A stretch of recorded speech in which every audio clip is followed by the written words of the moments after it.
जय ओम नमः श्री सिद्धेभ्यः।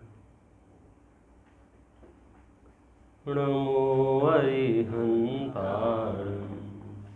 नमो सिद्धाणं नमो आयर्याणं नमो उवज्झायाणं नमो लोये सबसाहूणम् मोक्षमार्गस्य नेतारं भैतारं कर्मभूभृतां ज्ञातारं विश्वतत्त्वानां वन्दे तद्गुणलब्धये वन्दे तद्गुणलब्धये वन्दे तद्गुणलब्धये।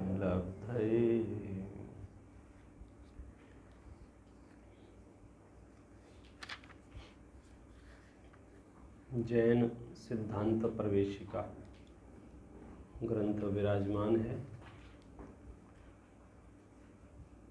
भूमिका स्वरूप चर्चा हमने प्रातःकालीन सत्र में की।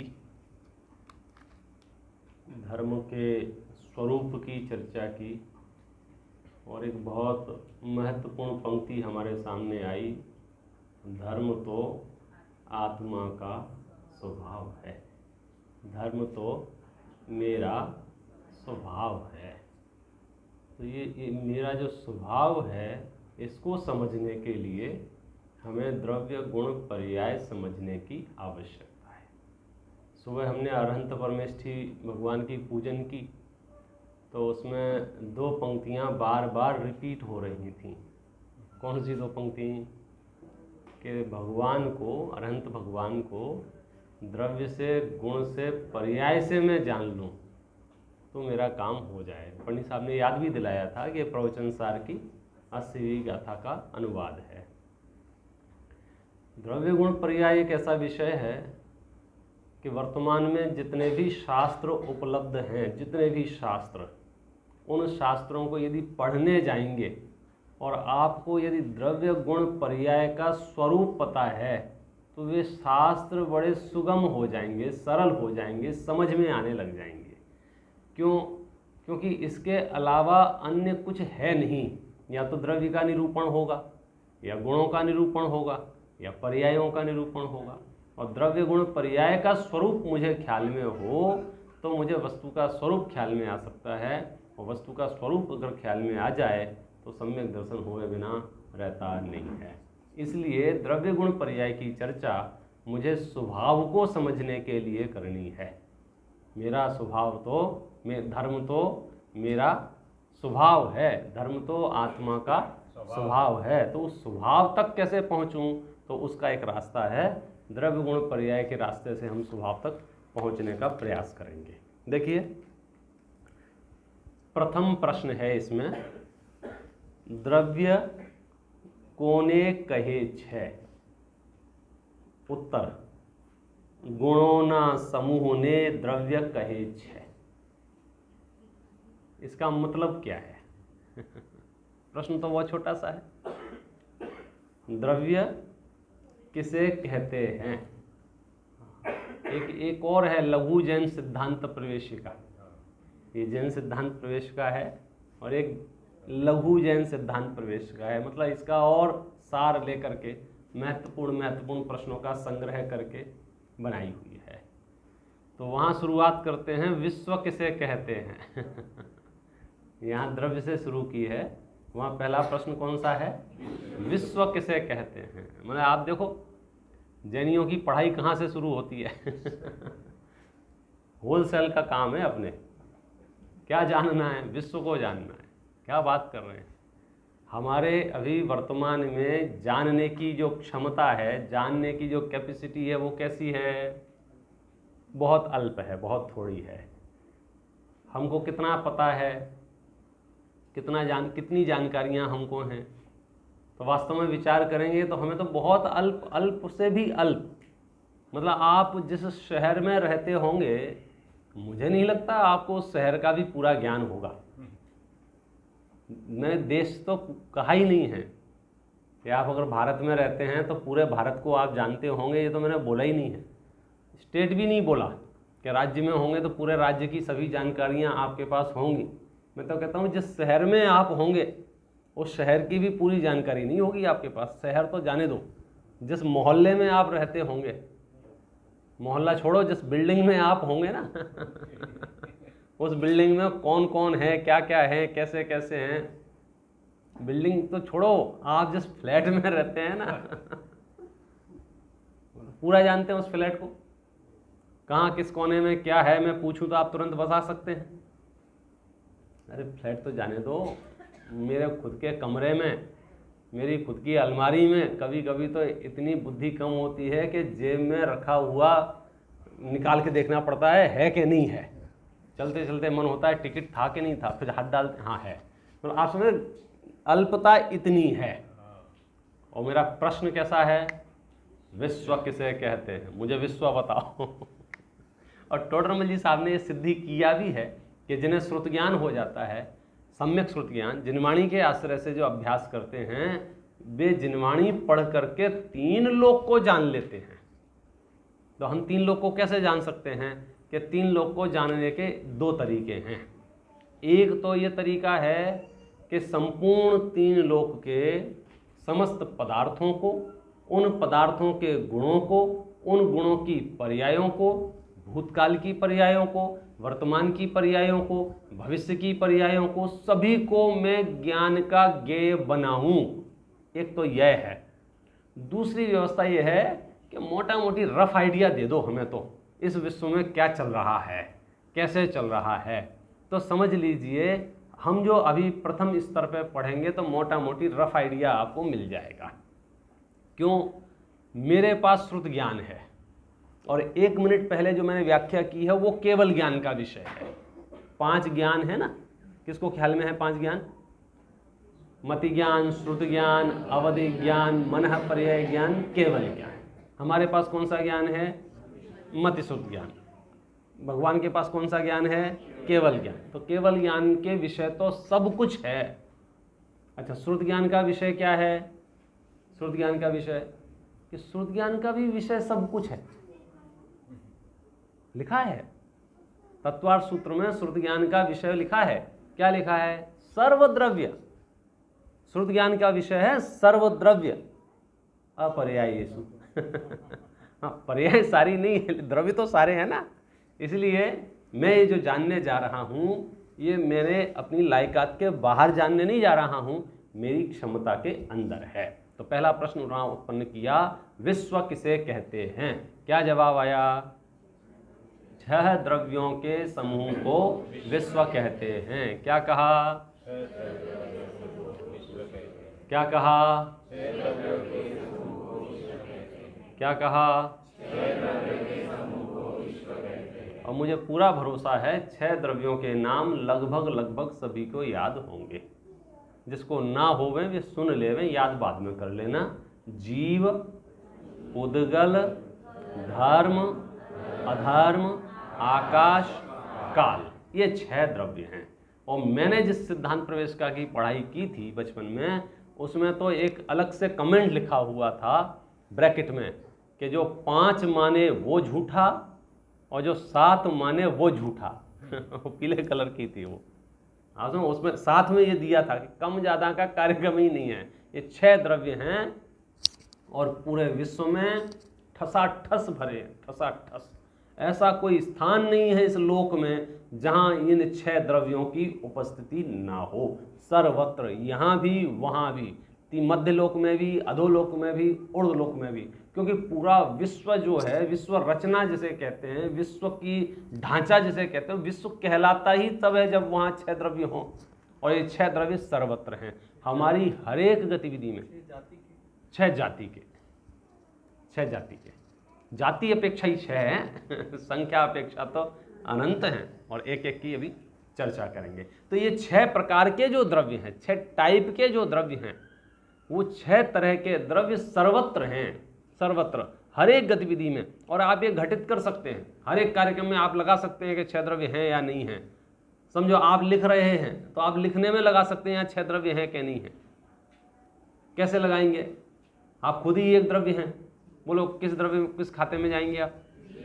मैं जीव द्रव्य हूँ, ठीक है। पुद्गल द्रव्य, ये शरीर है, कॉपी है, पेन है, कलम है, 2 द्रव्य हो गए। तीसरा द्रव्य कौन सा है? धर्म द्रव्य। धर्म द्रव्य का काम क्या है? गति हेतुत्व, मतलब आगे बढ़ने में जो निमित्त भूत है। तो कलम जैसे जैसे आगे बढ़ रही है तो कौन आगे बढ़ा रहा है? धर्म द्रव्य। बीच बीच में कलम रुक रही है, कौन रोक रहा है? अब इन दोनों की परिभाषा में एक बात पड़ी हुई है, कौन सी?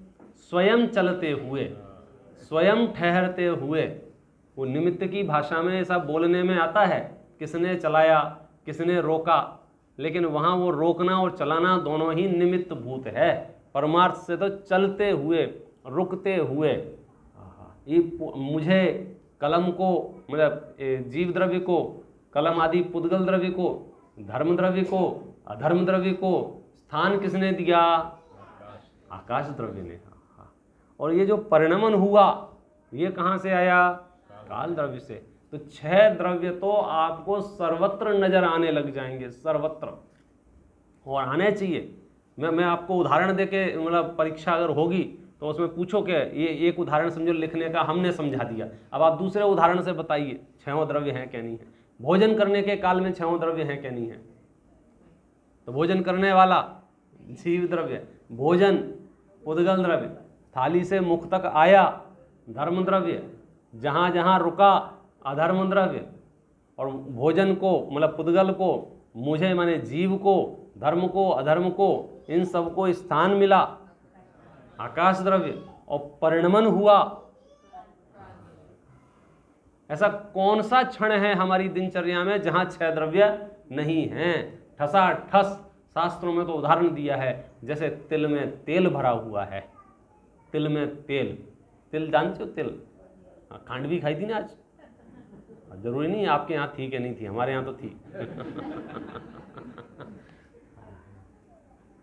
उसके रग रग में, जैसे शक्कर में मिठास जैसे भरी हुई है, ऐसे सर्वत्र 6 द्रव्यों की उपस्थिति है। इनको समझने से क्या लाभ होंगे, इनके समझने से क्या फायदे होंगे, इनकी पूरी चर्चा अपन करेंगे। अभी हम सिर्फ स्टेप बाय स्टेप ये समझने की कोशिश कर रहे हैं कि विश्व में आखिर है क्या। हमारी हालत बिल्कुल वैसी हो गई है जैसे एक व्यक्ति समुद्र में यात्रा करते हुए जा रहा था, अचानक से जहाज हिलने लगा, और जहाज जब हिलने लगा तो उसे लगा कि ये जहाज डूबने वाला है, और देखते देखते लहरें तेज हो गईं और सच में जहाज डूबने लगा। और योगान योग से उस व्यक्ति को एक लकड़ी के पाटे का सहारा मिल गया और वो जिस प्रकार से समुद्र के किनारे पहुंच गया, लेकिन बेहोशी की हालत में।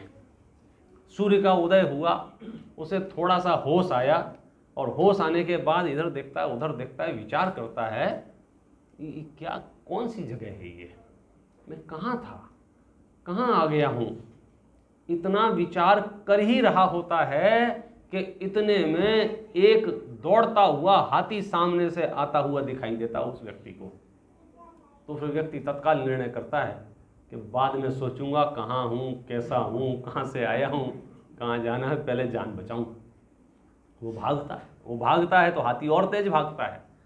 तो इसने देखा कि हाथी तो बहुत नजदीक आ रहा है, क्या करूं, जान बचाने के लिए एक पेड़ से लटक जाता है।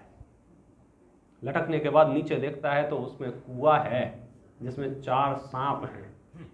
ऊपर देखता है तो जिस डाली पे वो लटका हुआ है वहां सफेद और काले चूहे उस डाली को काट रहे हैं।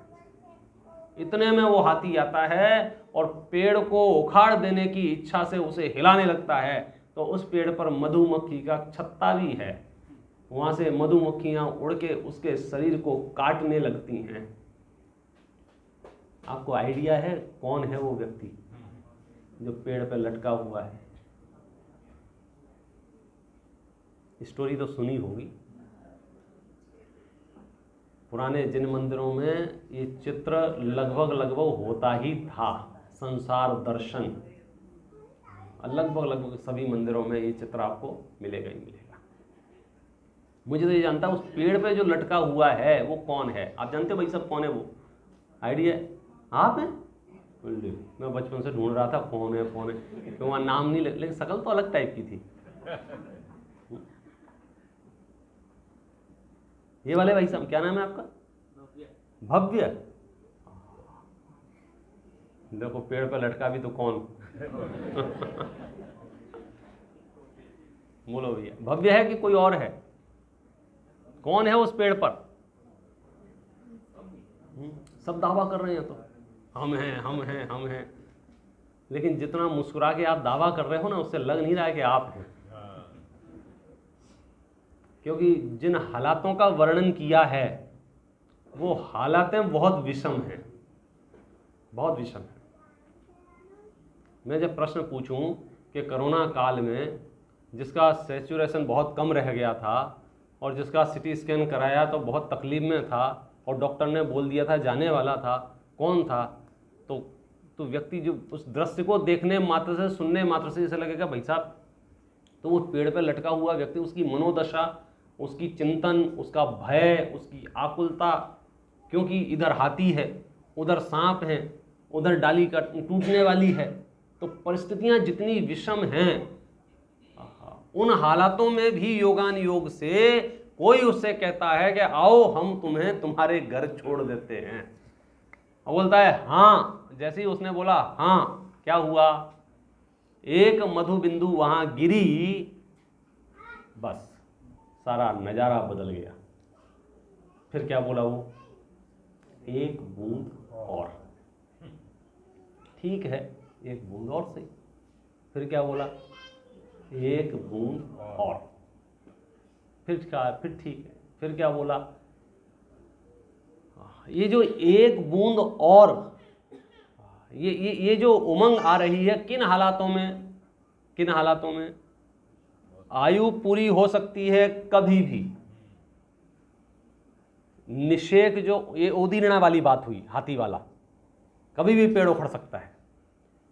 चूहे जो डाली काट रहे हैं वे दिन और रात का प्रतीक हैं, कभी भी निषेक खिरते खिरते आयु कर्म के पूर्ण हो सकते हैं। अच्छा, आयु पूर्ण हो जाएगी तो क्या हो सकता है कि ये चार सांप हैं जो चार गति के प्रतीक हैं, एक अजगर है जो निगोध का प्रतीक है, कहीं भी आप इनमें से जा सकते हैं।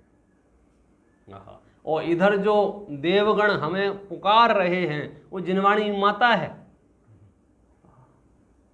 और हम क्या कह रहे हैं?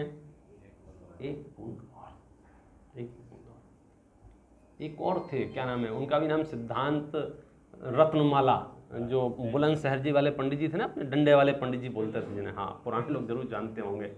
हाँ, उसको 7वां भाग है, उसमें एक कहानी और है। उसमें कहानी एक ये है कि एक व्यक्ति भूल भुलैया में फंस जाता है। उस व्यक्ति की विशेषता ये है कि वो व्यक्ति अंधा है और गंजा है।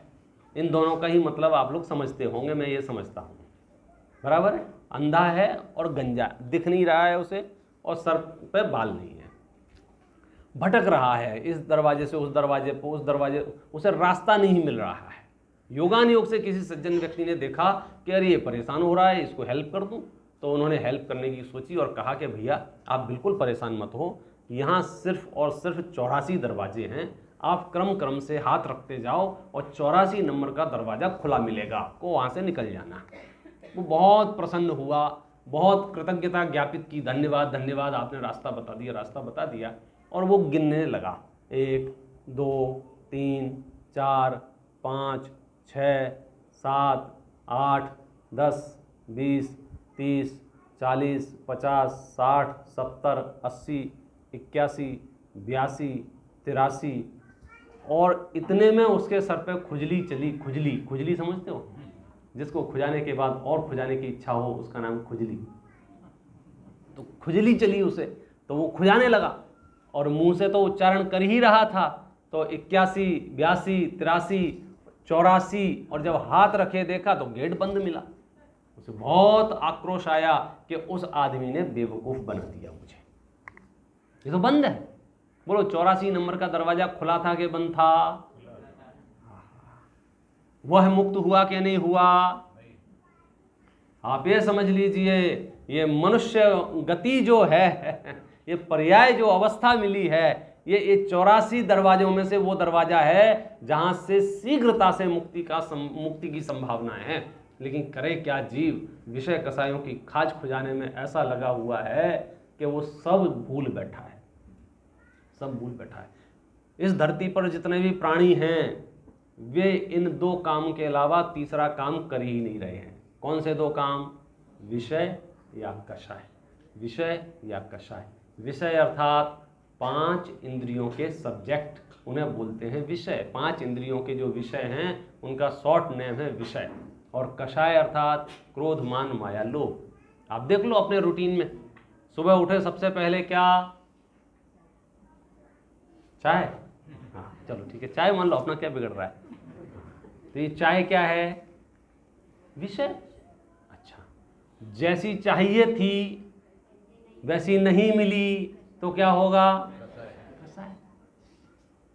क्या बात। और जैसी चाहिए थी वैसी मिल गई तो क्या होगा? कषाय।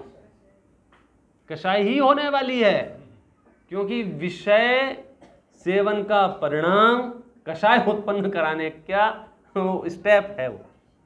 तो अब आप पूरी दिनचर्या में जितनी भी आपकी एक्टिविटी होंगी, लगभग क्या सम्यक दर्शन नहीं है, आत्मानुभूति नहीं है, तो हमने विषय और कषाय के अलावा कुछ नहीं किया है। आचार्य कहते हैं कि थोड़ी देर विषय कषायों की खाज खुजाना बंद कर लो, वस्तु स्वरूप समझ लो, मार्ग बहुत सुगम हो जाएगा। क्योंकि हमें जो आकुलता, बेचैनी, घबराहट, डिप्रेशन, टेंशन जो कुछ भी है, वस्तु स्वरूप की अनभिज्ञता के कारण से है। यहाँ शुरुआत होती है पूरे विश्व की। ये विश्व किसे कहते हैं? 6 द्रव्यों के समूह को विश्व कहते हैं। इनको जानने से क्या होगा? इनको जानने से हम टेंशन फ्री हो जाएंगे। हम टेंशन फ्री कैसे हो जाएंगे? क्योंकि अभी मैंने पुद्गल की भी सारी जिम्मेदारियां ले रखी हैं, धर्म द्रव्य की भी ले रखी हैं, अधर्म द्रव्य की भी ले रखी हैं, आकाश द्रव्य की भी ले रखी हैं, काल द्रव्य की भी ले रखी हैं। आप समझे? एक एक जीव अपने स्वरूप और स्वभाव को छोड़कर बाकी सबका ठेका इसने ले रखा है, सबका। एक एक यहां दावा करने वाले बैठे हैं, पंडित जी को मैं लाया, तो धर्म द्रव्य बैठा सोच रहे हैं मैंने क्या किया फिर। ये कह रहा है पंडित जी को मैंने रुकाया, तो आकाश द्रव्य कह रहे हैं तुमने रुकाया, तो मैं क्या कर रहा हूं फिर भाई। ये जो परिणमन हुआ, ये जो मंदिर का निर्माण हुआ, ये जो संस्था का निर्माण हुआ, ये जो कुछ भी हुआ ये मैंने किया।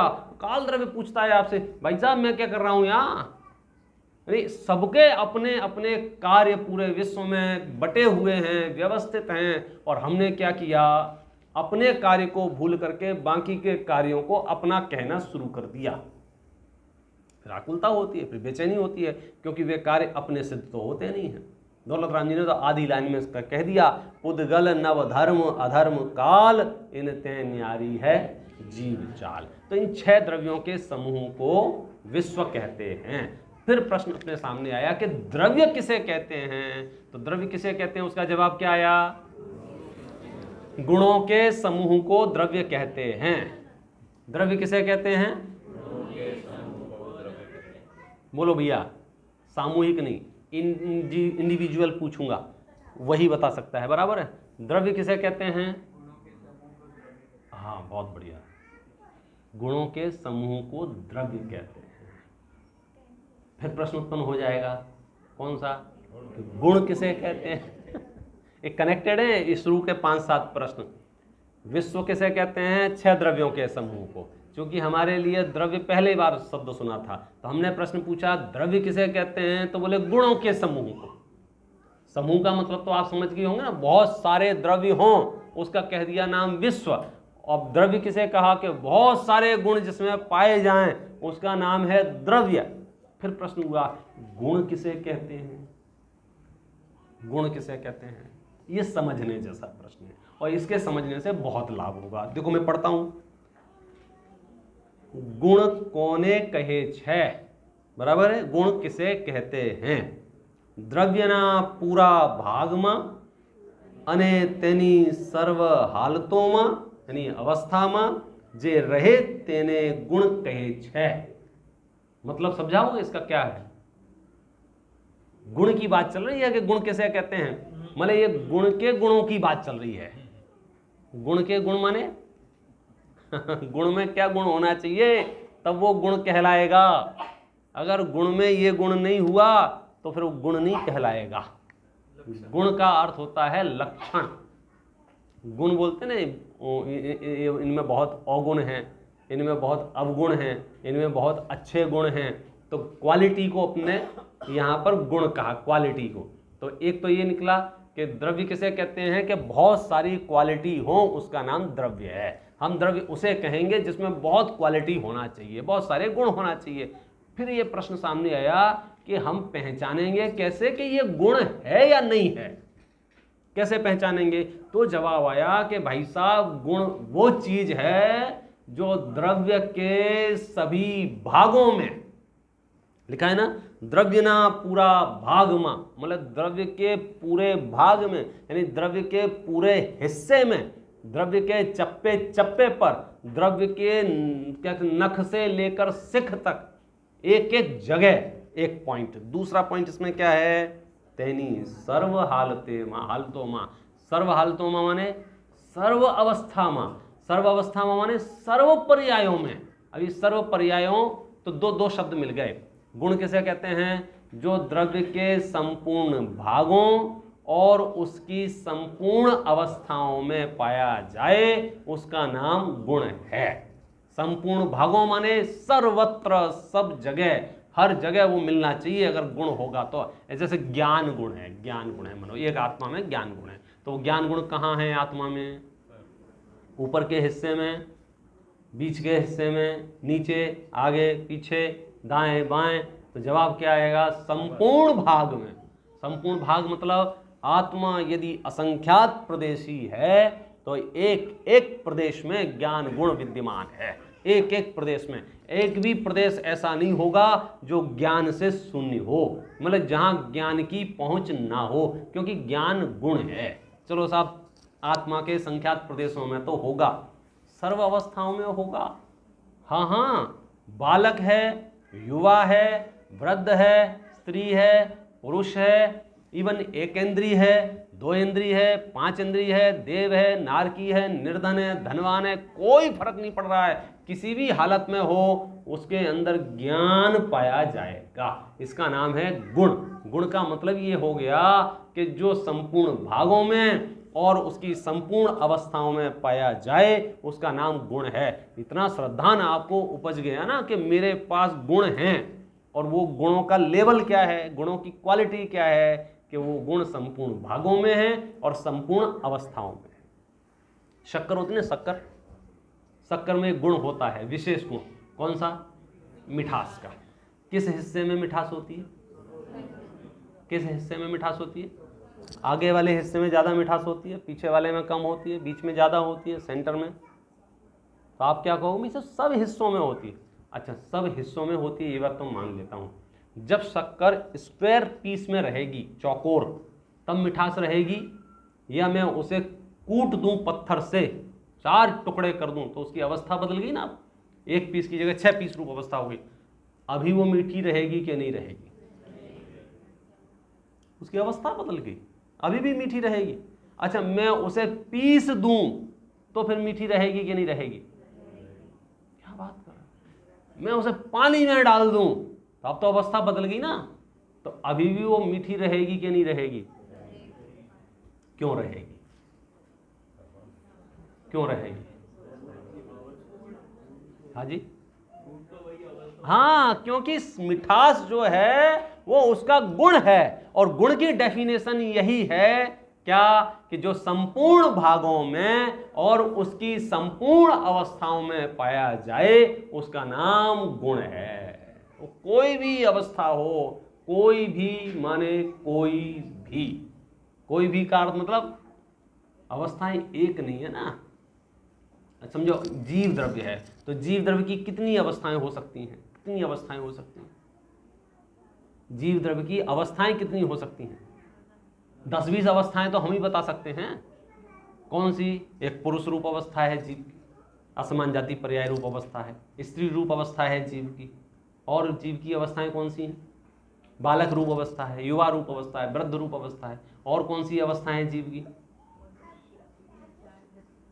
4 गति रूप अवस्थाएं हैं जीव की, और कौन सी अवस्थाएं जीव की?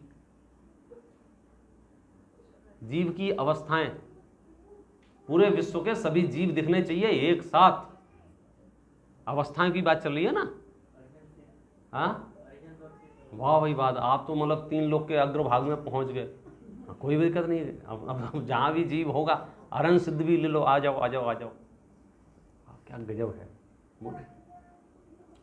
पूरे समुद्र में जितनी मछलियां हैं, जितने कछुए हैं, जितने भी जीव राशि है, उन सभी जीव राशि की बात चल रही है यहाँ।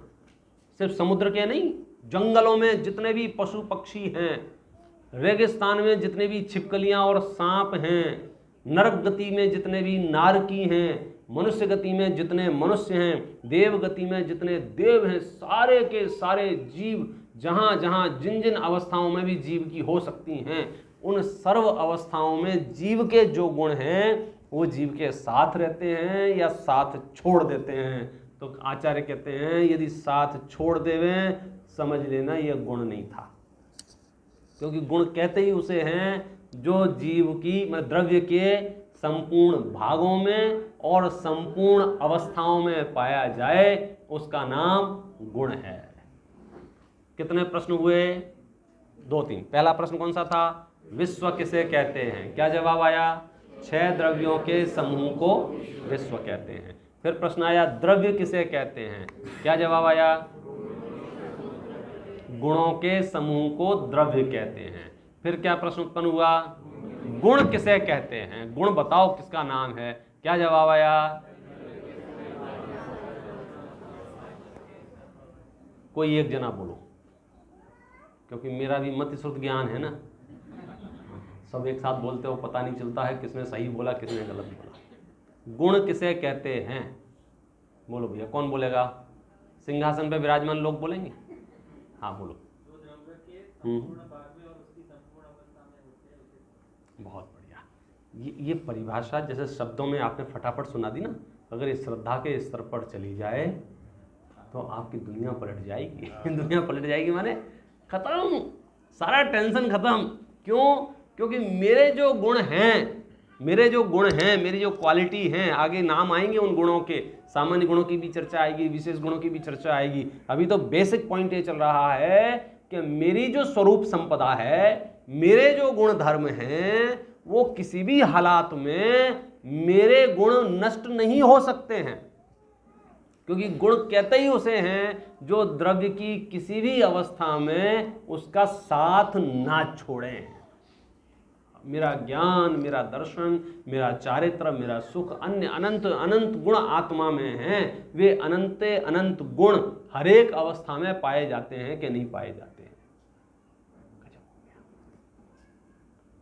बाहर से देखने पर हमें ये व्यवस्था समझ में नहीं आएगी।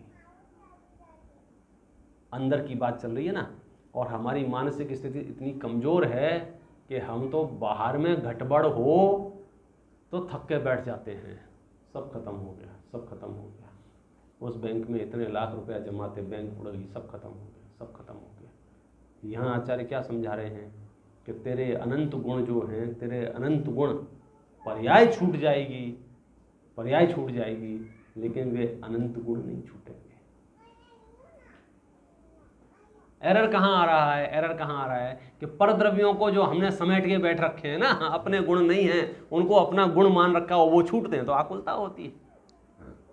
हम लोक में क्षेत्र से क्षेत्रांतर होते हैं, एक जगह से दूसरी जगह जाते हैं, तो वहाँ क्या होता है, हर एक की अपनी व्यवस्था है। समझो हवाई जहाज की अपनी व्यवस्था है, तो एयरलाइन की क्या व्यवस्था है, आप इतना इतना लगेज ले जा सकते हैं, बराबर है ना। आपको वेट करेंगे, इतना वजन है, इतना वजन है, ठीक है। उससे ज़्यादा वजन है तो आप निकाल के फेंको या फिर दूने चौगने उस चीज़ के पैसे दो। अच्छा, पैसे दे के भी एक लिमिट है, ऐसा नहीं मैं एक ट्रक लेके पहुँच जाऊँ, बोले कितने पैसे चाहिए ले जाओ, नहीं बोले। तो एक लिमिट है उनके अलाउ करने की कि इतना अलाउ कर सकते हैं। तो मैं आपसे रिक्वेस्ट करता हूँ आप परलोक.com पे एक बार जाके देखें कि जब हम यहाँ से जाएंगे, देखो मामला बहुत क्लियर होना चाहिए। हाँ, कन्फ्यूजन में रहे तो क्या पूरी मेहनत पर पानी फिर जाएगी। आप एक एक बूंद इकट्ठा कर रहे हैं, एक एक पाई पाई जोड़ रहे हैं, तिजोड़ियाँ भर रहे हैं, लॉकर लगा रहे हैं, सीसीटीवी कैमरे लगा रहे हैं, कुछ किसी के यहाँ रख रहे हैं, कुछ किसी के यहाँ रख रहे हैं। एक जगह पैसा था, किसी ने ज्ञान दिया, भाई साहब बर्बाद हो जाओगे, बैंक उठ के तो 6 जगह रख दिया। मतलब जो जो आपको उपाय बताए सब आप कर रहे हैं। मैं आपसे बात कर रहा हूं सबसे लास्ट में। जब आप जाएंगे तो आप चेक कर दो कि लगेज कितना अलाउड है, क्या क्या साथ में जाएगा। इसको बोलते हैं रियलिटी चेक। क्या बात कर रहे हो, कुछ नहीं जाएगा। और मैं पागलों की तरह भाइयों से लड़ रहा हूं, साधर्मियों से माथा मार रहा हूं, समाज से लड़ रहा हूं, झगड़ा कर रहा हूं, ये जगह मेरी है, ये संपदा मेरी है, ये पद मेरा है, ये प्रतिष्ठा मेरी है, मैं पागल हो रहा हूं, मेरी नींद नहीं आ रही है, मैं मुट्ठी मुट्ठी भर के दवाइयां खा रहा हूं। और असली बात क्या है कि जो समेट रहा हूं, अरे भाई साहब ये तो मैंने और 2 कदम आगे की बात बता दी है। कितने ही मनुष्य तो मुझे अभी वर्तमान में ऐसे मिलते हैं जो अपनी कहानियां सुनाते हैं कि भाई साहब हम उस देश में थे, हमने पूरा वहाँ जाके व्यापार जमाया, घर बनाया, दुकान चलाई, पैसे इकट्ठे किए, सामान इकट्ठे किए, और वहाँ ऐसी परिस्थिति निर्माण हुई कि हमें ज्यों का त्यों छोड़ना पड़ा, ज्यों का त्यों। आपके खानदानों में भी कोई ना कोई बैठा होगा, ऐसा का ऐसा, सब कुछ लेके नहीं आ सकते थे, कुछ लेके नहीं आ सकते थे। तो आप परलोक जाएंगे तो कितना क्या कार्यक्रम है। आप कभी कभी बीच बीच में मन से पूछ लिया करो, बेटा काहे को इतने परेशान हो रहे हो। हम क्या करेंगे, यहाँ जो सामान रखा था उससे वहाँ सजा लेंगे, इससे ज़्यादा कुछ नहीं करेंगे। ज़्यादा से ज़्यादा जो चीज़ जहाँ रखी थी उस पर अपना नाम लिख देंगे, इससे ज़्यादा कुछ नहीं करेंगे। लेकिन इनकी हकीकतें तो समझने का प्रयास करें। द्रव्य गुण पर्याय का विषय आपको यह समझाएगा कि आपके जो अनंत गुण हैं वो यहाँ छूटेंगे नहीं, और जो आपकी चीज नहीं है वो आपके साथ जाएगी नहीं। आप देखो कितना निराकुल जीवन जीते हो, कितना आनंद से जीते हो। आपको ये कॉन्सेप्ट पता चल जाए ना तो फिर आप समाधि मरण का आनंद ले सकते हो। फिर आपको शरीर छोड़ना कष्टकारक नहीं होगा, धन छोड़ना कष्टकारक नहीं होगा। फिर आपको वो कॉन्सेप्ट समझ में आ जाएगा। मेरे हाथ में कोई रस्सी हो और कोई खींच रहा हो और मेरे हाथ की चमड़ी छिलने लग जाए तो आप सलाह दीजिए क्या करूं मैं, क्या करूं बताओ, पकड़े रहूं कि छोड़ दूं। तो आप एक लाइन में अपने आप को कह सकते हो, भैया जो छिन ही जाएगा, जो नष्ट ही हो जाएगा, उसे लुटाने का मजा ले लो। आप पढ़ो रतनगंज श्रावकाचार्य का सल्लेखना अधिकार। जब आपको लगे कि अब जीवन का अंत समय आ गया है, थोड़ा इधर थोड़ा वहां, थोड़ा परिवार को, थोड़ा साधर्मियों को, थोड़ा यहाँ, सब निपटा के जय जिनेंद्र, आनंद लो जीवन का। लेकिन हमको क्या लग रहा है, नहीं नहीं नहीं नहीं नहीं नहीं नहीं नहीं। और ये क्यों लग रहा है, क्योंकि हमने द्रव्य गुण पर्याय के स्वभाव से, स्वरूप से अपरिचित हैं। हम समझ ही नहीं पाए कि मामला क्या है। मामला यहाँ ये चल रहा है कि पहले बताओ इस 3 लोक में क्या क्या है। बोले 6 द्रव्य हैं इस 3 लोक में, 6 द्रव्य। कौन कौन से? जीव, पुद्गल, धर्म, अधर्म, आकाश, काल। ठीक है, एक विषय। दूसरा, इन द्रव्यों को कैसे पहचानेंगे? द्रव्य किसे कहते हैं? द्रव्य की परिभाषा क्या आई कि गुणों के समूह को द्रव्य कहते हैं, दूसरे नंबर की बात। फिर बात ये आई कि गुण किसे कहते हैं? जो द्रव्य के संपूर्ण भागों में, संपूर्ण अवस्थाओं में पाया जाए उसका नाम गुण है। मतलब इसको इतने गहराई से समझने की आवश्यकता है। संपूर्ण भाग और संपूर्ण अवस्था, ऐसी कोई परिस्थिति नहीं है, ऐसी कोई परिस्थिति नहीं है जब कोई द्रव्य अपने गुणों को छोड़ देता हो। मेरे पास ज्ञान है, दर्शन है, सुख है, वीर्य, अनेक गुण हैं। अब मुझे भयानक महाबीमारियां हो जाएं, बोलो मेरे गुणों का क्या होगा? क्या होगा? अरे ये तो आत्मा चैतन्य सदन की आप बात कर रहे हो। आपके पास 10 ग्राम सोने की अंगूठी हो और यदि वो कीचड़ में गिर जाए, नहीं अवस्था बदल गई, नहीं उस गंदी अवस्था हुई, बदबू आने लगी, स्मेल आ रही है, बोलो 10 ग्राम में से 0.25 ग्राम हुई कि नहीं हुई? ये भरोसा आपको है कि नहीं है? इस भरोसे के आधार पर ही तो अगर आपकी अंगूठी गिर जाए तो आप गटर में हाथ डाल दोगे कि नहीं? अरे गंदा बंदा कुछ नहीं है, धो लेंगे आप, क्योंकि आपको सोना नजर आ रहा है, सोने का नेचर नजर आ रहा है, और आपको ये बात समझ में आ रही है कि इसका कुछ नहीं बिगड़ा है, इसका कुछ नहीं बिगड़ा है। किसका? सोने का। अरे कीचड़ में ना गिराओ, मैं कह रहा हूं आग लग जाए, बोलो आग लग जाए, मेरे घर में सोना रखा हुआ है, मेरे घर में आग लग गई है और मुझे पता है आधा किलो सोना रखा हुआ है, बोलो मुझे आकुलता बेचैनी होगी क्या नहीं होगी? क्या बात कर रहे हो? थोड़ी बहुत निराकुलता है उसी के आश्रय से है, थोड़ी बहुत जो निराकुलता है ना क्यों? कि वो जो अंदर आग में डला हुआ सोना है, हमको क्या नजर आ रहा है? क्या अब उसकी कीमत कम हुई या नहीं हुई? अब मैं उसकी धनराशि, उसका उपयोग कर सकता हूं कि नहीं कर सकता हूं? पहले तो वो बहुत सुंदर दिख रहा था, हार के रूप में, कंगन के रूप में, अलग अलग आकार थे उसके। अब वो आग में ढेला बन गया है एक, बोलो वो ढेला अपनी कीमत खत्म हो गई उसकी कि नहीं हुई? क्या हुआ? अवस्था बदली है भाई साहब, अवस्था बदली है। एक बार गुणों को पहचान जाओ, दुनिया में कोई भी हालत हो, उन हालातों से आप त्रस्त नहीं होंगे। अभी सारी परेशानी ये है कि द्रव्य में बदलाव, द्रव्य की स्थिरता कहीं जाती नहीं है और पर्याय स्थिर रहती नहीं है, और हमारा युद्ध चल रहा है, द्रव्य को हम देखेंगे नहीं और पर्याय को स्थिर रखने में अपना जीवन झोंक देंगे और पर्याय स्थिर रहेंगी नहीं। तो समझदारी किस बात में है कि जैसा वस्तु का स्वरूप है वैसा हम समझ लें, पर इसमें समझदारी है, क्योंकि जैसा वस्तु का स्वरूप नहीं है वैसा समझकर हम दुखी पर दुखी हुए जा रहे हैं।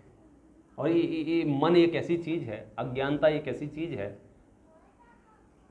खोपड़ी जब उल्टी होती है मिथ्या दृष्टि की, तो उसकी हर चीज उसे उल्टी उल्टी नजर आती है। जैसे नरक के बारे में चर्चा चलती है, नारकी का विभंग अवधि ज्ञान होता है उसको, तो विभंग अवधि ज्ञान में क्या होता है कि जिस भले आदमी ने उसका कुछ उपकार भी किया होगा, उसकी कोई हेल्प भी की होगी, तो उसे वो दुश्मन नजर आता है। उदाहरण लिखा है शास्त्रों में, हाँ, माँ बेटे अगर दोनों नरक में चले जाएं योगानुयोग से, तो बेटे को याद आता है कि जब मैं पैदा हुआ था और बहुत छोटा था, मैं ज्यादा समझता भी नहीं था, तो ये मेरी माँ मेरी आंखें फोड़ देना चाहती थी। क्या बात कर रहे हैं? और वो माता बालक को काजल लगाती थी, और याद क्या आता है? क्यों? विभंग अवधि ज्ञान का ऐसा ही स्वरूप है। मतलब क्षेत्र ऐसा है ना, काल ऐसा है, वहां की द्रव्य क्षेत्र काल भाव की परिस्थिति ऐसी है कि वहां उपकार का उपकार नजर आने लग जाए तो कषाय कैसे होगी, आकुलता कैसे होगी, बेचैनी कैसे होगी? तो उल्टा उल्टा नजर आ रहा है। क्या उल्टा उल्टा नजर आ रहा है? जिसने उपकार किया है वो शत्रु नजर आ रहा है, और कषाय भड़क रही, और कषाय भड़क रही है, डबल डबल कषाय कर रहे हैं। तो हमारे साथ भी लगभग लगभग ऐसा ही हो रहा है, क्योंकि मिथ्या दृष्टि की खोपड़ी है ना, तो अब अपन ठीक कर ले में तो मामला ठीक हो सकता है। अच्छा, मिथ्या मान्यता का कमाल ऐसा है कि कुछ सूझता नहीं है। ये सूझता नहीं माने क्या कहें इसको, उसे लगता है यही सही है, यही सही है। जैसे आपने देखा होगा बरसात के दिन है ना, अभी रात को लाइट जलेगी या दीपक कहीं रखा होगा तो कीड़े उसके ऊपर आके गिरते हैं। तो जब कीड़े उसके आके ऊपर गिरते हैं तो जो कीड़ा उसके ऊपर आता है, जो पतंगा उसके ऊपर आता है आग के ऊपर, क्या सोच के आता है? मजा आएगा कि तकलीफ होगी? पतंगा उसके ऊपर गिरा, क्या सोच के कि मजा आएगा। अच्छा, मजा आया कि नहीं आया? नहीं आया। यहाँ तक की बात में कोई ज़्यादा दम नहीं है, सबको समझ में आती है। मेरा प्रश्न इसके बाद है, ये पतंगा थोड़ी देर बाद जब फिर से रिपेयरिंग हो जाएगा, सेल्फ हीलिंग सिस्टम से ठीक हो जाएगा, दोबारा अग्नि में आएगा कि नहीं आएगा? पहली बार तो कह सकते हैं ना कि गलती हो गई, पता नहीं था, फिर से आएगा कि नहीं आएगा? अच्छा, पहली बार तो अग्नि ने जलाया था, दूसरी बार अग्नि क्या करेगी? स्वागत। अच्छा, दूसरी बार भी जलाएगी। अच्छा, फिर वो जल जाएगा और नीचे गिर पड़ेगा। अगर वो जिंदा रहा, उसमें ताकत आ गई फिर से, तो फिर से उसमें आग में कूदेगा कि नहीं कूदेगा? क्यों? उसे कष्ट नहीं हो रहा है, उसे तकलीफ नहीं हो रही है, उसे बेचैनी नहीं हो रही है, उसे दर्द नहीं हो रहा है, फिर वह आग में क्यों जा रहा है? कि इसको बोलते हैं माइंड सेट। माइंड सेट, मिथ्या दृष्टि का ऐसा माइंड सेट है, यद्यपि रागादि विभाव किए जितने आकुलता उनका फल पाया, तो भी और राग आदि विकार करने हैं उसे। मतलब उसको बत्ती जलेगी ही नहीं कि अग्नि मुझे कष्ट दे रही है। अब बोलो, पूरी मनुष्य पर्याय निकल जाएगी। जिन जिन कारणों से जीव को आकुलता, बेचैनी, घबराहट हो रही है, उन्हीं उन्हीं कारणों को और बढ़ाएगा और बढ़ाएगा और बढ़ाएगा। तो हम दुखी कहां हो रहे हैं? यही बस इतनी सी बात है। अब जैसे उस पतंगे को सुखी करना है तो बोलो क्या उपाय है आपके पास? क्या उपाय है? ऐसा कुछ करो जिससे अग्नि ठंडी हो जाए तो पतंगे को तकलीफ नहीं होगी। बोले भाई साहब ये बेवकूफियां ना करो, वो नेचर है, स्वभाव में परिवर्तन बदलाव नहीं होते हैं, वहां कुछ नहीं हो सकता है। जितना ज्ञान देना है पतंगे को दो। तो सुखी होने का उपाय क्या है? अग्नि को ठंडा किया जाए या पतंगे को समझाया जाए? तो मैंने जो मान रखा है विश्व का स्वरूप, मैंने जो मान रखा है द्रव्य का स्वरूप, मैंने जो मान रखा है गुणों का स्वरूप, मैंने जो मान रखा है पर्यायों का स्वरूप, वैसा द्रव्य गुण पर्याय हो जाएं या जैसे द्रव्य गुण पर्याय है वैसा मैं मान लूं। ये देखो, ये दोनों ही, द्रव्य स्वभाव समझना जितना आवश्यक है ना, पर्याय स्वभाव समझना भी उतना ही आवश्यक है। हमारे जीवन को जो सरलतम बनाया है वो पर्याय स्वभाव के समझने से। पूरे विश्व में गप्पा पुराण चल रहा है। गप्पा पुराण, गप्पा पुराण समझते हो? जो मुंह पे आता है बोल देते हैं। जैसे आप बहुत दुखी थे और आप गए, महाराज मैं बहुत दुखी, चिंता मत करो हम हैं। ये क्या है? ये गप्पा पुराण है। फिर वो आपको एक कुछ लिख के दे देंगे, लो जाओ इसको पढ़ो, इससे तुम्हारा सब ठीक हो जाएगा। महाराज मेरा धन खत्म हो गया है, लो साहब ये मंत्र पढ़ो आपका धन बढ़ जाएगा, साहब ये हो गया ये करो। इसको बोलते हैं गप्पा पुराण। हाँ, जैनाचार्यों से मिलते हैं तो जैनाचार्य क्या कहते हैं मालूम है क्या? 12 भावनाएं सुनी? 12 भावनाएं। पहले नंबर की भावना है, क्या नाम है उसका? पहले नंबर की भावना अनित्य भावना। पहले नंबर की भावना है अनित्य। अनित्य माने कुछ भी नित्य नहीं है, कुछ भी। जैनाचार्यों ने भाई साहब आपको सच्चाई से रूबरू कराया है। उन्होंने कुछ नहीं छुपाया आपसे, कुछ नहीं छिपाया। डॉक्टर होते हैं ना, डॉक्टर जैसे इंडिया के डॉक्टर होते हैं, तो यहाँ की नॉर्मल प्रैक्टिस क्या है कि अगर पेशेंट को कोई तकलीफ हो, बीमारी हो, बड़ी बीमारी हो, तो पेशेंट को नहीं बताते हैं। क्या करते हैं? पेशेंट के घर वालों को बुलाते हैं, उन्हें बताएंगे। अच्छा, उन्हें भी जल्दी नहीं बताते हैं, थोड़ा थोड़ा करके बताते हैं। ऐसा लगता है ना उनको कि अगर इनको बता दिया तो घबरा ना जाए और ज़्यादा तकलीफ ना हो जाए। पेशेंट को तो बेचारे को लास्ट तक भी नहीं बताते हैं ज़्यादातर लोग क्या होने वाला है कौन। लेकिन मैंने यूएस के डॉक्टरों की जो बताया, वहाँ जानकारी दी कि वहाँ की जो प्रैक्टिस है, वहाँ के प्रोटोकॉल में है कि आपको पेशेंट को सच्चाई बताना अनिवार्य है। जैसे ही आपको उसने देखा, उसे पता चला आपको कैंसर है, तो आपको अच्छा लगे बुरा लगे जो भी लगे, आपको केबिन में बुलाएगा, सबसे पहले आपकी रिपोर्ट बताएगा और ये बताएगा। और उसका रीजन ये है, लोगों ने कानून तो मनुष्य ही बनाते हैं ना आपस में, तो बोले आप अगर जिसके जीवन मरण का प्रसंग है, जिसके ऊपर बीत रही है, अगर उसे ही छिपाएंगे तो फिर वो कुछ प्लान नहीं कर पाएगा। बची खुची चीजें उसके जीवन में कोई भी विशेष आग्रह होंगे उनकी पूर्ति नहीं कर पाएगा। तो आप सबसे पहले पेशेंट को बताइए। तो समझ लीजिए जैनाचार्य यूएस का प्रोटोकॉल फॉलो करते हैं कि जैसे ही उनके पास कोई शिष्य आता है, भक्त आता है, सबसे पहले उसे सच्चाई बताते हैं। अब तुम्हें अच्छा लगे या बुरा लगे अलग बात है। पहले ही नंबर की सच्चाई क्या बताई? अनित्य। ये तुम्हारे पास जो 6 मंजिल का मकान है, ये जो बड़ी बड़ी गाड़ी है, ये जो शरीर है, ये जो संयोग है, ये सारे के सारे कैसे हैं? पहली सच्चाई है ये। और जब आपने पहली सच्चाई सुनी तो मन में ऐसा विचार आया, कोई तो होगा इस दुनिया में, कोई तो होगा जो इस अनित्यता को रोक दे। तो आप उठते उससे पहले उन्होंने दूसरी सच्चाई बता दी, अशरण। टाइम खराब मत करना अपना कहीं। इस धरती पे कोई शरण है नहीं जो इस अनित्यता को रोक देगी। तीसरी सच्चाई बताई, पूरे संसार में यही चल रहा है भाई साहब, सब जग देखो छान। फिर चौथी सच्चाई बताई, ये सब तुम्हारे ऊपर अकेले का कार्यक्रम है, इसमें दूसरे को शामिल मत करना। एक को करे कम्मम, एक को हिंड दी है संसारे, एक ही कर्म करता है, एक ही उसका फल भोगता है, समेटना मत आपस में दूसरे से कोई। ऐसे एक एक करके जो सच्चाइयां बताई, उससे क्या हुआ? इन चिंतत सम सुख जागे, इनके चिंतन करने से समता रूपी सुख उत्पन्न हुआ। तो कभी कभी मैंने जब पहली बार 12 भावनाएं पढ़ी तो मुझे लगा इन्हें पढ़ के आनंद आएगा कि टेंशन होगी। जैसे ही आचार्य ने कहा कि तुम्हारा घर, तुम्हारा परिवार, तुम्हारा पैसा, तुम्हारा शरीर, तुम्हारी बुद्धि, ये पूरी लिस्ट लिखी हुई है, वहाँ सब कुछ अनित्य है। बोलो ये सुनने के बाद क्या होगा? तकलीफ होगी कि आनंद आएगा? और आचार्य कह रहे हैं कि तुम्हें ये पता चल जाए तो मजा आएगा। अगर तुम इनका चिंतन करने लग जाओ, 12 भावनाओं का लगभग हर एक अवसर पर पाठ की प्रेरणा जो है, राजा राणा छत्रपति तो बहुत प्रसिद्ध है, और भी अलग अलग भाषाओं में अलग अलग 12 भावना हैं, सैकड़ों 12 भावना हैं। एक तो भावना शतक करके छपा हुआ है, देवेंद्र जी बिजोलिया ने उसका संपादन किया है, भावना शतक द्वितीय खंड। तो जब मैं द्वितीय खंड पढ़ा तो मेरी बहुत इच्छा हुई पहला खंड पढ़ने को मिले। पता चला कि पहला खंड तो छपा ही नहीं है, तो फिर ये द्वितीय खंड क्यों है? तो मैंने उनको बात की तो उन्होंने बताया कि हमारा विचार था पहले खंड में हम आचार्यों की लिखी हुई 12 भावनाएं, प्राकृत की, संस्कृत की, उनको रखेंगे, लेकिन वो श्रम साध्य काम था, संपादित होकर प्रकाशित होना। तो विद्वानों की जो प्रसिद्ध 12 भावनाएं थी वे सहज उपलब्ध थी, तो हमने पहले द्वितीय खंड छाप दिया, तो फिर हम प्रथम खंड हम बाद में छापेंगे।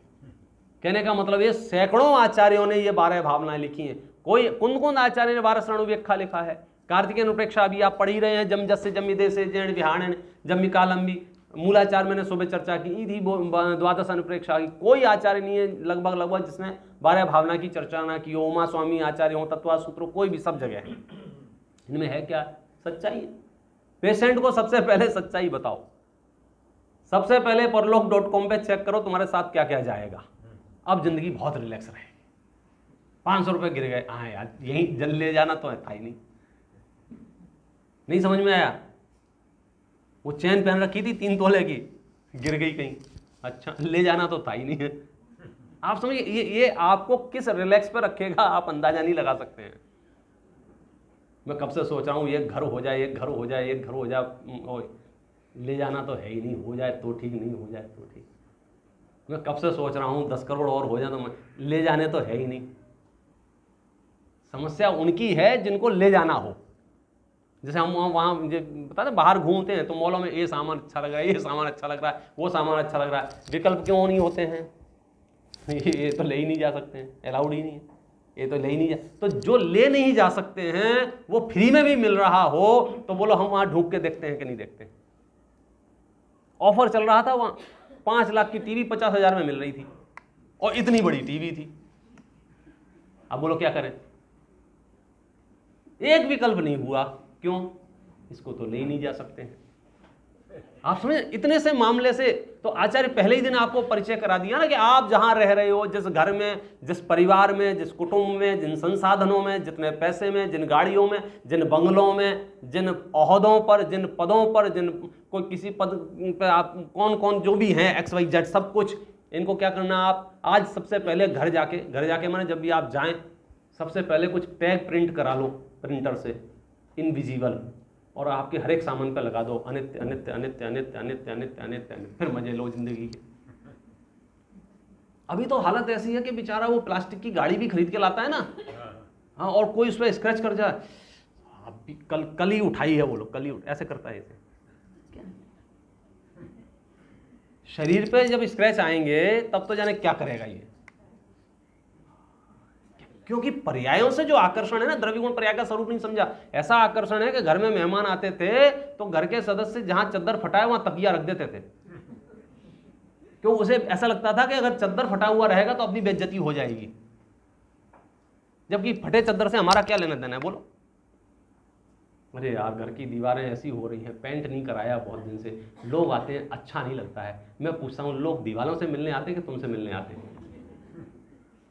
ये उल्टी खोपड़ी की शैतान की जो तकलीफें है ना, वो किस किस टाइप की हैं इसका आप अंदाजा नहीं लगा सकते। आग में झुलस जाए तो लोगों से मिलना बंद कर दे, पता नहीं कैसे दिख रहे हैं, अच्छा नहीं लगता है। बोलो कौन दिख रहा है? ये तो बता भाई, कौन दिख रहा है? तू दूसरे के परिवर्तन में अपना परिवर्तन कैसे मान रहा है? द्रव्य गुण पर्याय की समझ के अभाव के कारण। ये परिणमन पुद्गल का परिणमन था। तू जीव द्रव्य है, तूने जीव द्रव्य के अपने स्वभाव को छोड़ के पर को अपने में मिला लिया, फिर बेचैन हो रहा है। अरे पपड़ियाँ निकल रही हों कि छत पे पानी टपक रहा हो, जो भी हो रहा हो, मैं तो सिर्फ परलोक.com की बात करूंगा। जाएगा कि नहीं जाएगा? खत्म। आप पूरे ट्रेन में आनंद से रहते हो कि नहीं रहते हो? पूरी ट्रेन में उसकी सीट फटी हो, उसकी सीट बहुत अच्छी हो, कोई भी परिस्थिति हो, अल्टीमेट आपके चित्त में क्या रहता है? छोड़ना तो है ही यार। मतलब घर के लोग ज्यादा भी पंचायत कर रहे हो ना, बार बार सब बच्चे कभी कभी, अरे गंदी ट्रेन है ऐसी, बेटा 2 घंटे की तो बात है। यही थॉट पॉइंट है, थॉट प्रोसेस यही है ना उसका, 2 घंटे की तो बात है। तो अपने मन को बोल दिया करो 30-40 साल की तो बात है, बस जो है जैसी है, जहाँ है, जितना है, सामग्री, लोग जो भी हैं, बहुत लंबा कार्यक्रम नहीं है भाई साहब जिसके लिए आप हाय तौबा मचा रहे हो, कोर्ट के चक्कर लगा रहे हो। 10-20 साल के लिए माता बच्ची। जीव की सत्ता अनादि अनंत है। कुछ लंबी प्लानिंग करो। ये 4 दिन के संयोग बदल भी लोगे तो कुछ होने जाने वाला नहीं है। और हम तो उस रहस्य तक पहुंचेंगे कि ये परिस्थितियां यदि पलट जाएंगी, उससे कुछ होने जाने वाला नहीं है। सनत कुमार चक्रवर्ती के शरीर में 700 वर्ष तक कोढ़ रहा, 700 वर्ष तक कोढ़ रहा। बोलो मोक्ष मार्ग की यात्रा बाधित हुई या नहीं हुई? कल्पना कर सकते हो? हमको तो क्या लगता है, कल तक तो साहब इनका बहुत सिक्का चल रहा था, आज तो इन्हें कोई नहीं पूछ रहा। सुनो, ये सिर्फ उल्टी खोपड़ियों की बातें हैं। सम्यक दृष्टियों के यहाँ तो न सिक्के चलते हैं और न कोई ना पूछे तो उससे कोई फर्क पड़ता है। वो सनत कुमार चक्रवर्ती 6 खंड का अधिपति था, तब भी मोक्ष मार्ग शुरू था। जब 6 खंड का आधिपत्य छूट गया तब भी मोक्ष मार्ग शुरू है। जब दीक्षा हो गई, कोढ़ हो गया, शरीर में बदबू आ रही है, लोग मिलना पसंद नहीं कर रहे हैं, पास जाना पसंद नहीं कर रहे हैं, तो अभी मोक्ष मार्ग नहीं रुकता है। आप गहराई तो समझो सम्यक दर्शन की। हमारी चिंताएं क्या हैं? बाहर से यहां सिर्फ ये भेद विज्ञान कराएंगे कि आप इसको बहुत गहराई में जाके ये समझ लो जिंदगी कैसे जी जाती है। अब आपको कोई समस्या नहीं होगी। हम पूरी मशक्कत, पूरी ताकत लगाते हैं हमारे शरीर और संयोग व्यवस्थित बने रहें, और अलग अलग तरह की शरणें लेते हैं। फिर वो किसी भी टाइप की शरण लो। अभी ताज़ा लोग बहुत परेशान करते हैं, वास्तु वास्तु वास्तु वास्तु वास्तु। क्या करोगे भाई साहब, बोलो? मेरा एक ही जवाब, भैया 10-20 साल तो रहने हैं यार, तुम क्या करो, दिमाग खराब कर रहा है। टाइम किसके पास है भाई साहब?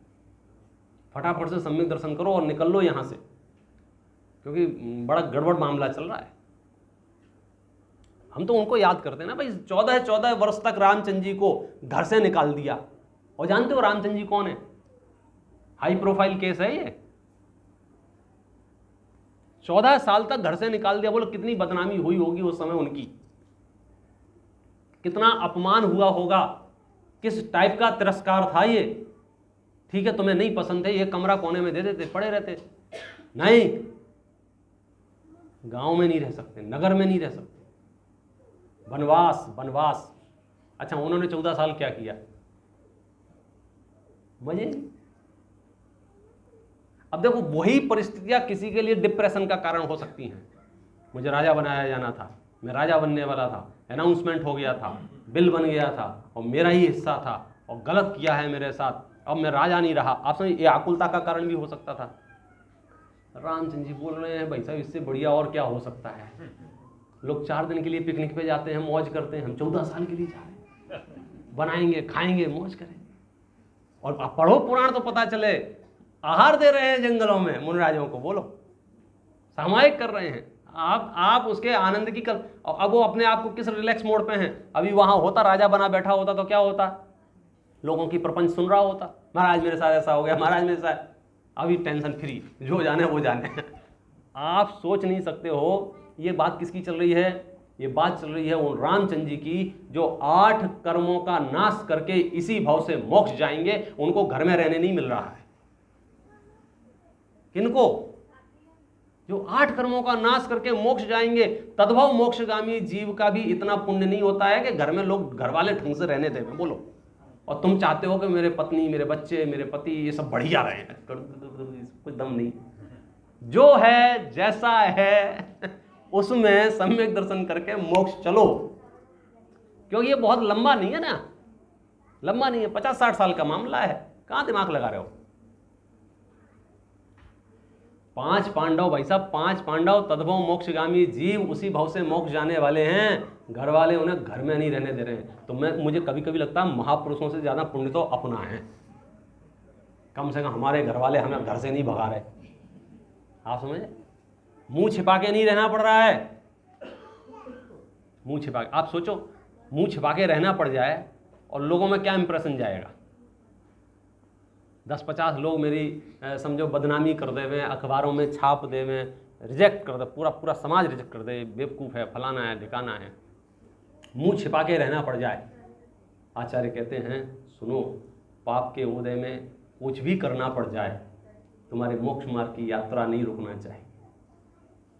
5 पांडव का अपमान किस लेवल का हो रहा है भाई साहब। मैं जब शब्द पढ़ता हूँ ना, मुझे ऐसा लगता है पुराणों में अर्जुन जो 8 कर्मों का नाश करके मोक्ष जाने वाले हैं, स्त्री का वेश बना के नगर में रह रहे हैं, कोई पहचान ना ले उन्हें। बोलो कौन? छायक सम्यक दृष्टि। हमने दरअसल सुख का संबंध पुण्य के उदय से जोड़ दिया है। तो हमारे सबकॉन्शियस माइंड, जिसको जनता कहती है, 24 घंटे ये चलता रहता है। अगर पुण्य का उदय मैनेज होता रहे तो सब ठीक है, और पुण्य का उदय डिस्टर्ब हो, सब खत्म, सब खत्म, सब खत्म। यहाँ आचार्य शुरुआत यहाँ से करें, भाड़ में गया पुण्य का उदय। उदय से फर्क पड़ने वाला नहीं है। क्यों? मेरे गुण मेरी सभी अवस्थाओं में मेरे साथ रहते हैं। मुझे समाज से निकाल दें, मुझे देश से निकाल दें, मुझे गति से निकालते हैं, मुझे जो भी करते हैं, मेरे गुण मेरा साथ नहीं छोड़ेंगे। बोलो क्यों? गुणों की परिभाषा है, गुणों की डेफिनेशन है। जो द्रव्य के संपूर्ण भागों में और उसकी संपूर्ण अवस्थाओं में पाया जाए उसका नाम गुण है। ज्ञान मेरा गुण है, दर्शन मेरा गुण है, चारित्र मेरा गुण है। बोलो ऐसी कौन सी हालत हो सकती है ये गुण छूट जाए? अब आपको श्रावकाचार्य की वो पंक्ति आनंद देगी, धर्म तो आत्मा का स्वभाव। बोलो कहाँ किया जा सकता है ये? कहाँ किया जा सकता है? आपकी तबीयत खराब हो गई, आप हॉस्पिटलाइज हो गए, अब बोलो आपको आपकी गुणों ने छोड़ दिया कि नहीं छोड़ दिया? अब तो आपकी अवस्था खराब हो गई ना। कितने लोग होंगे, वृद्ध लोग होंगे बेचारे, अब उठा नहीं जाता है, अब बैठा नहीं जाता है, अब चला नहीं जाता है। तो अभी अनंत गुण हैं कि चले गए? ज्ञान दर्शन चारित्र है कि चला गया? तो तेरा क्या बिगड़ा? नहीं साहब मैं बोल नहीं सकता हूँ, पहले तो बहुत फर्राटेदार बोलता था, बस यही मिथ्यात्व लिए घूम रहा है। ये जो अभी बोल रहा हूं ना, ये कौन बोल रहा है? इसकी गहराई में जाओगे तो आपको मजा आएगा। मैं बोल रहा हूं ना। बोलो मैं बोल रहा हूं कि नहीं बोल रहा हूं? मैं बोल रहा हूं कि नहीं बोल रहा हूं 1 घंटे से? हाँ या ना? बोलो भैया 1 घंटे से मैं बोल रहा हूं कि नहीं बोल रहा हूं? नहीं बोल रहा हूं। आपका क्या कहना है? वोटिंग करवा लेते हैं कि कंफ्यूजिंग मामला है थोड़ा सा। नहीं बोल रहा हूँ, देखकर नहीं बोल रहे हैं। बोलो भैया बोलो, बोल रहा हूँ कि नहीं बोल रहा हूँ? दोनों बोले आप, ये सही मामला है। बोले क्या पता। बोलो आप देखो ये जो सेंटेंस बोला ना, ये भाषा वर्गण का परिणमन है। इसका आनंद आपको पता है? सो इंद्र नाग नरेंद्र व अहिमेंद्र के नाई के। आप मतलब मैं क्या कहूँ, इसको आप फील करके देखेंगे ना कि ये जो बोल रहा है, ये बोलने वाला कार्यक्रम मेरा नहीं है। टोडरमल जी लिखते हैं, ये सब हैं पुद्गल के खेल, इनसो ना ही हमारो मेल। कोई लेना देना नहीं है। अब बोल बंद हो जाए, मेरा लाइफ टाइम के लिए आवाज निकलना बंद हो जाए, बोलो मेरा क्या बिगाड़ होगा? पूरी दुनिया आंसू बहाएगी। बेचारे पंडित जी बोल नहीं पा रहे। मैं दूसरे का उदाहरण इसलिए नहीं दिया कि लोग टेंशन में आ जाते हैं, बन्नी हमारा बोल क्यों बंद करा रहे हो? नहीं तो मैं किसी का भी नाम ले लूँ, इसलिए उदाहरण मैं अपना ही दे रहा हूँ, आप टेंशन मत लो। क्या अब हम सुन नहीं पा रहे, अब हम देख नहीं पा रहे, अब हम सूंघ नहीं पा रहे। हो ये देखने सुनने सूंघने वाला तत्व, ये रहस्य कैसे मिलेंगे? ये रहस्य यहाँ से मिलेंगे। गुणों को पहचान लो, गुणों को पहचान लो, गुणों को पहचान लो। गुण क्या? गुण किसका नाम है? जो कभी साथ ना छोड़े। अब जैसे बोलना बंद हो गया, तो बोलना मेरा गुण है कि नहीं है? अगर बोलना मेरा गुण होता तो सभी अवस्थाओं में, सभी अवस्थाओं में। फिर एक इंद्रिय आपको चपड़ चपड़ करते हुए मिलता, क्यों? सभी अवस्थाओं में। गुण किसको कहा है? सभी अवस्थाओं में। फिर एक इंद्रिय भी बोलता, फिर दो इंद्रिय भी बोलते, फिर तीन इंद्रिय भी बोलते, चार इंद्रिय भी बोलते, फिर वृद्धि भी बोलते, फिर सोते। आपको तो कोई ऐसी अवस्था नहीं आएगी फिर जब बोलना छूट जाए। इसका मतलब क्या हुआ? बोलना मेरा गुण नहीं है, और जो मेरा गुण नहीं है उसकी पंचायत में नहीं करता। मैं अपने सूटकेस का ध्यान रखूँ कि गाँव का देखूँ? मैं उतना सा कार्यक्रम है सम्यक दर्शन, मेरी निधि मेरे पास है। आपने सुना होगा, जो मेरा है सो जावे नहीं, जो जावे सो मेरा है। ये गुणों की डेफिनेशन से आपको कितना रिलैक्स मिल रहा है। अचानक से आंखें खराब होंगी, डॉक्टर ने बोल दिया है धीरे धीरे विजन जा रहा है, 2-4 साल में पूरा चला जाएगा। बोलो मेरा क्या लॉस होगा? क्यों नहीं होगा? ये मेरा गुण नहीं है, ये मेरा गुण नहीं है। क्या बात कर रहे हो? 40 साल से तुम्हारे साथ है। अरे 40 साल से नहीं, 4000 साल से भी मेरे साथ होता तो अभी ये मेरा गुण नहीं है। क्योंकि मेरा गुण होता तो संपूर्ण भागों में और संपूर्ण अवस्थाओं में। ये जो तंदुरुस्ती दिखती है, ये जो किलोमीटरों दौड़ लेते हैं, ये मेरे गुण नहीं हैं। क्योंकि यदि मेरे गुण होते तो ये जो काले हैं कि सफेद हैं, ये मेरे गुण नहीं हैं। ये दर्पण के सामने जो सुबह सुबह जाके आधा घंटा खराब करता हूं ना ये जो दिख रहा है ये मेरा गुण नहीं है। आप सोचो, देखो इनर पीस जो डेवलप होगा, अंतर शांति जो उत्पन्न होगी, वो इन सिद्धांतों की समझ से होगी। क्योंकि बाहर के संयोग तो जब कर्म वर्गणाओं की चर्चा चलेगी वहां आएंगे, कब कैसा होगा। अंदर की शांति जो मिलने वाली है इससे, कि जो नष्ट हो गया है उसके लिए तुम एक क्षण भी विलाप मत कीजिए। क्यों? क्योंकि नष्ट हो गया है, इसका सिद्ध हो रहा है कि वो तुम्हारा नहीं था। मुझे बहुत याद था, बहुत याद था, बहुत याद था। मुझे शास्त्र याद थे, मुझे प्राकृत की गाथाएं याद थी, पेज नंबर याद थे। मैं भूल गया, मैं भूल गया। अब बोलो, वो जो याद था वो मेरा गुण था कि नहीं था? क्यों? क्योंकि यदि तुम्हारा गुण होता, क्या गजब कर रहे हो भाई साहब, आपको नहीं पता चल रहा है। मैं आपको ये जो टूर करा रहा हूं, यहां से यहां, यहां से यहां, यहां से यहां, उसकी जब समरी करेंगे तो आपको ख्याल में आएगा। एक एक विषय इतना गंभीर है।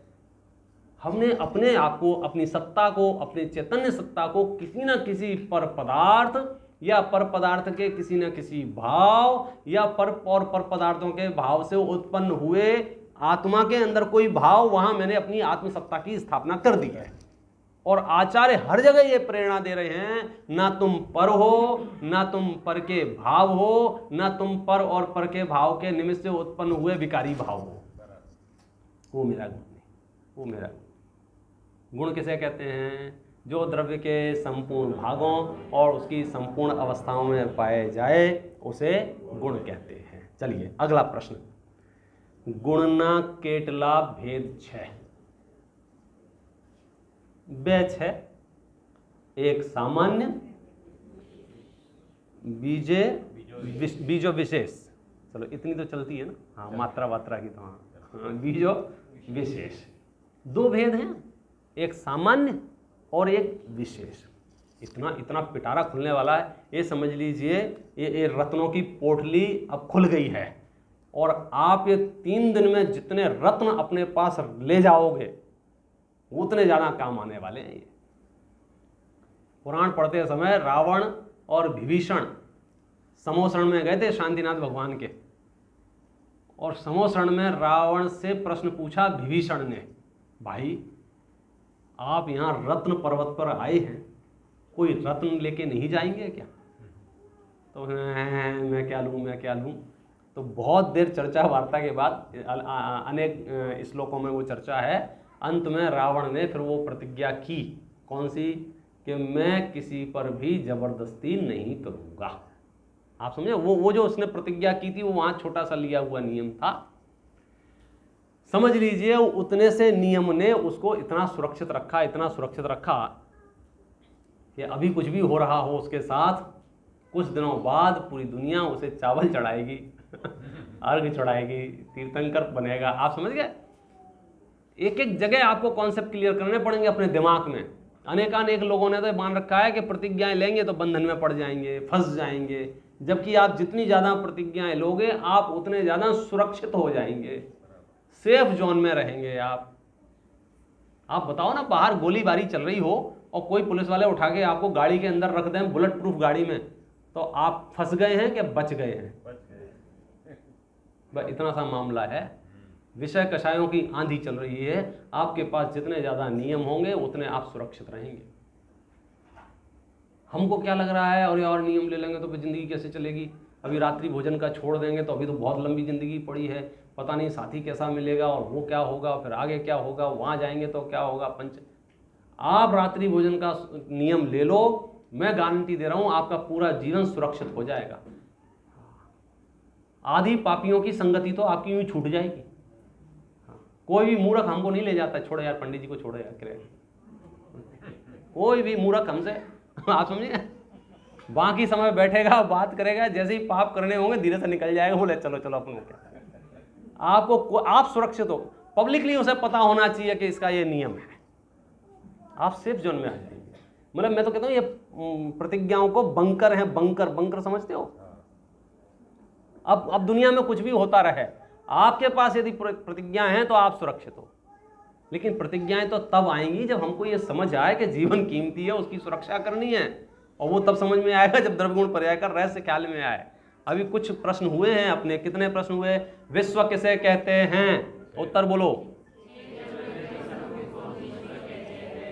गुण किसे कहते हैं? नहीं, द्रव्य किसे कहते हैं? गुण किसे कहते हैं?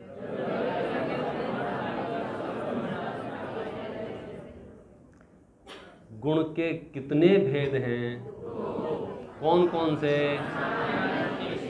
अरे आपको तो सब पता है। अच्छा, पीछे दिख रहा है।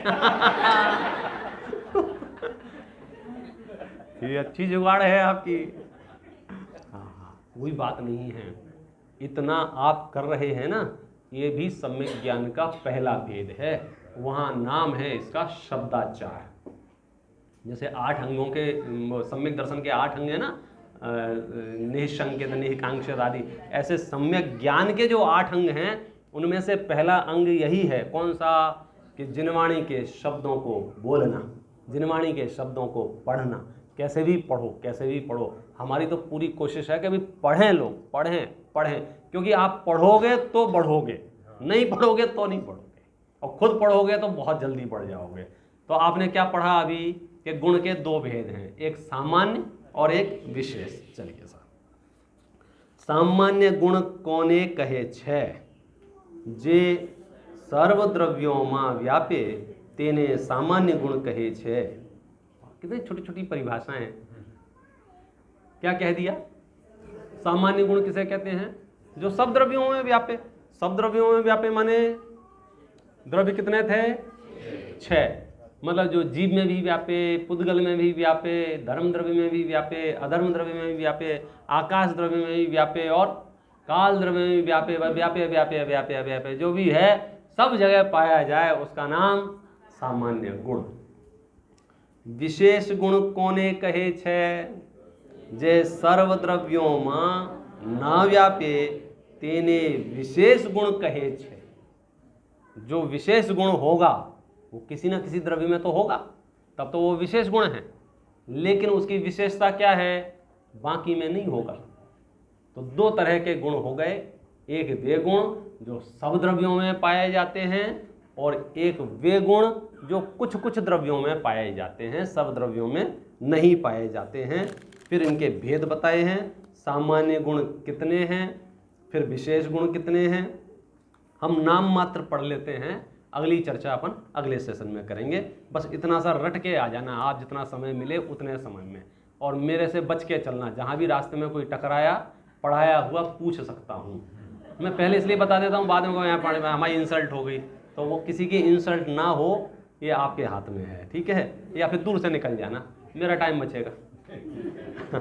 सामान्य गुण कितने हैं? અનેક હે, અનેક છે, પણ તેમાં 6 ગુણ મુખ્ય છે, જેમ કે અસ્તિત્વ, વસ્તુત્વ, દ્રવ્યત્વ, પ્રમેયત્વ, અગરુ લઘુત્વ અને प्रदेशत्व।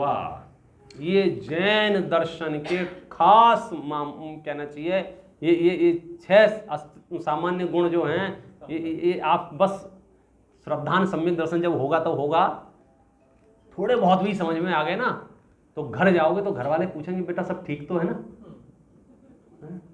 कल तक तो बहुत टेढ़े करते थे, अब शांत कैसे रहने लगे हो, कल तक बात बात पर रोते थे, अब प्रसन्न कैसे रहते हो। बोला आप यहाँ से जाने के बाद आपका इंटरव्यू होगा, लोग पूछेंगे सब सही है ना, आप इतने प्रसन्न कैसे हैं, तो फिर उन्हें जवाब देना कि मुझे अस्तित्व गुण का भान हो गया है, मुझे वस्तुत्व गुण का भान हो गया है, तो फिर वो अगली बार आएंगे कि भाई साहब मैं भी करा दो।